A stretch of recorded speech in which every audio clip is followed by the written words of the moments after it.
Hollander and his colleagues specifically looked for oil on the seafloor in August, and they found it. And then subsequent research at the University of Georgia determined that this speckled mass of oil can actually get to be very thick, several inches.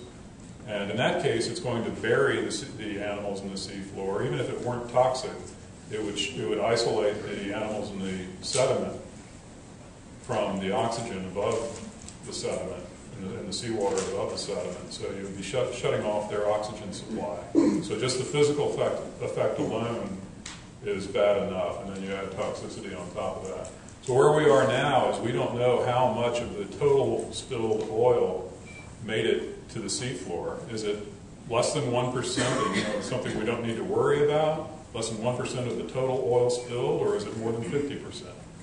So NOAA and others are actively working on this right now. We should, any week, we should start to get some good feedback on this. And just recently, just a few weeks ago, it was reported that oil was covering some of these deep water corals. These aren't your typical coral reef corals. These live down in the very deep part of the Gulf and in darkness. And they don't really build reefs, so they shouldn't be confused with the classic coral reef. They are corals, and sometimes they grow in pretty high densities, but they're not the typical coral reef. But they're clearly being killed by some material that's just being called a brownish deposit at this point. I don't think it's been confirmed that it's oil, but everybody thinks it is. So in conclusion, the response effectiveness, when we're compelled to do something after a disaster like this, the response effectiveness ranges from moderately successful in the case of the sea turtles to non-existent. We don't even know that something's going on that we need to work on. And the damage to the Gulf ecosystem is both top-down, involving predators. We know a lot of predators were killed because we have the carcasses of them, things like dolphins. All the way down to the foundation of the food web, which is considered to be a bottom-up influence on the overall community. Much of the biological damage is hidden from view, and we won't be able to gauge the total impact until years from now. And that was the case in the Exxon Valdez. That's just a point of consensus. People understand that it took years for them to really be able to gauge the impact. Doesn't matter if the media is gone.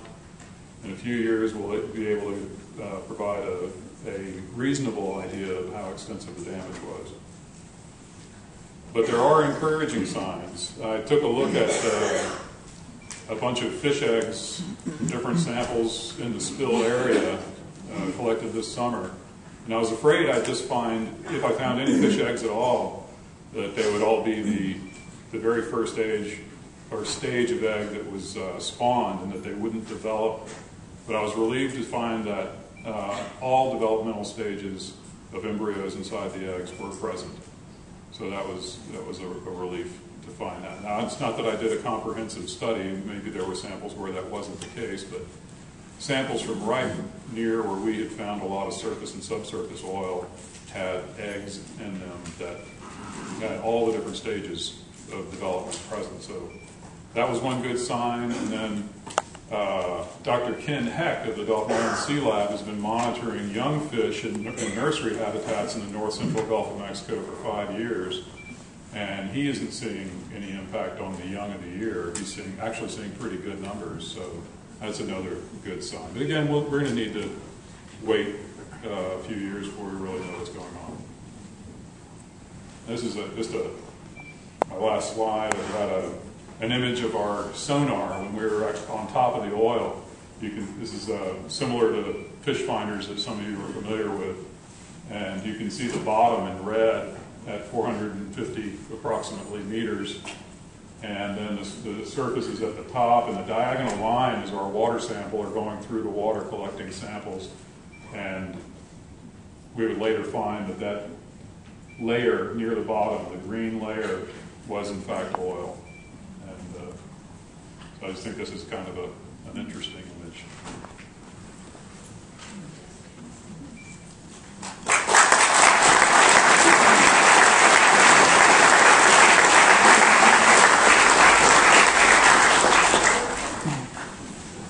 Dr. Peebles. And next we'll have Dr. David Hollander. During Dr. Hollander's address, we're going to be collecting your questions, and then we'll be asking those questions immediately after his talk to you. So please think of a good question for any of our panelists tonight. Thank you.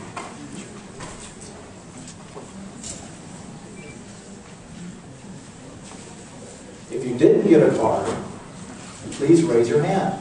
And one of our lovely assistants, like Tom over here, will be happy to give you one. Okay, Dr. David Hollander.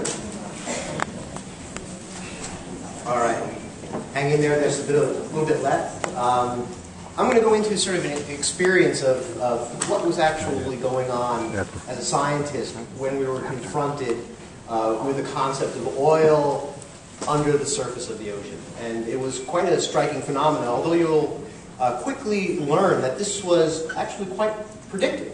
And as a matter of fact, the federal agencies understood this, as well as all of the oil companies that were drilling in deep water recognized that this was a consequence or a potential consequence of what was going on.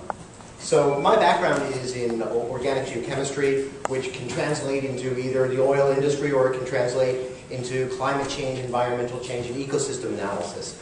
I've gone back and forth. My students are both in the oil industry and in academia.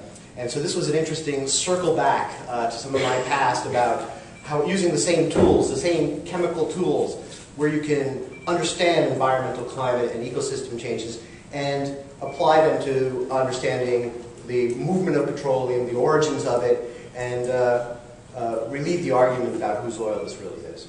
So with that, I'm usually a walker, so if everybody's okay with that, is that all right? Still not on? Okay, there we go. Great. But what you can see, normally when you look at a spill, you see this two-dimensional view, and this is obviously a striking picture. You can see a sort of a more outline portrayal of it in the bottom left. And this was sort of the broadest, some of the broader distributions of surface oil, and you can see it very clearly. And indeed, that is classic for a two-dimensional disaster, as you'd speak. And if oil comes from a surface pipeline or oil comes out of a tanker, this is sort of the scenario that you can see. But this was exactly not the whole story for the Deepwater Horizon at all. Here is a sort of a diagram where you can sort of get a better sense of what was going on. At the top, of course, where you can see the seawater, you can see the explosion of the Deepwater Horizon and everybody putting out the fire. But what's going on underneath is really a striking phenomenon. This is a diagram that I modified from the mineral management report that included 23 petroleum companies. And they got together to ponder the concept of what is the consequences of a deep water blowout. And this was in the year 2000. And this was one of the summary diagrams. And the idea is that, especially where deep water drilling is involved and reservoirs that are buried very deep, when the oil bursts through the sea floor, it's coming out at outrageous temperatures, high temperatures, high pressures. The pressures were 12,000 psi to the bottom of the ocean, which is 2,000 psi. The temperatures were on the order of 200 degrees Fahrenheit, coming out into 39 degrees Fahrenheit. This was like an aerosol can, 21 inches in diameter, that was able to spew out like that. And what happens when that pressure shoots out? It comes out as fine micro droplets. They burst out into very small particles. And that's a really important phenomenon because independent of dispersant, the physical chemistry suggests that subsurface oil should form. And if it's really small droplets, it should be stable for a pretty long time, and it'll stay there. So the idea is that there's all sorts of phenomena occurring right at the wellhead in the near field region, right by the blowout. So you have gas hydrates forming, water that's dense is being entrained with the oil into an emulsion, which is almost like a soupy type of material. And this plume rises to a certain level and then becomes neutrally buoyant and stable there. And so with this, there's all sorts of perspectives of